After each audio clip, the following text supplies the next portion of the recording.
لاہور شاعر مشرق علامہ اقبال کی آج 83ویں برسی منائی جا رہی ہے۔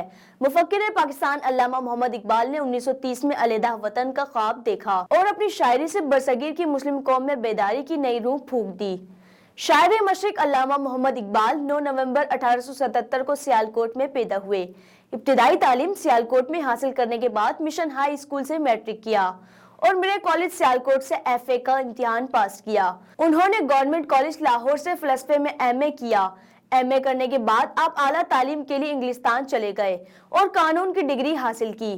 بعد ازاں آپ جرمنی گئے جہاں سے آپ نے فلسفہ میں پی ایچ ڈی کی ڈگری حاصل کی۔ علامہ ڈاکٹر محمد اقبال نے شاعری کے ساتھ وکالت کی اور ملک کی سیاسی تحریکوں میں بھی بڑھ چڑھ کر حصہ لیا۔ 1922 میں حکومت برطانیہ نے انہیں سر کا خطاب دیا۔ ڈاکٹر علامہ محمد اقبال آزادی وطن کے علمدار تھے۔ انہوں نے اپنی شاعری سے برصغیر کی مسلم قوم میں بیداری کی نئی روح پھونک دی اور 1930 میں علیحدہ وطن کا خواب دیکھا۔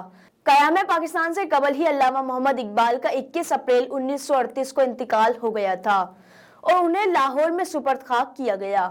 علامہ اقبال نے بانگ درا، ضرب کلیم، ارمغان حجاز اور بال جبریل جیسی کتابیں لکھی۔ اس کے علاوہ 7 فارسی شاعری کے مجموعے اور انگریزی میں لکھی۔ آپ کی کتب دنیا بھر میں علم کے پیاسوں کی تسکین کا باعث ہے۔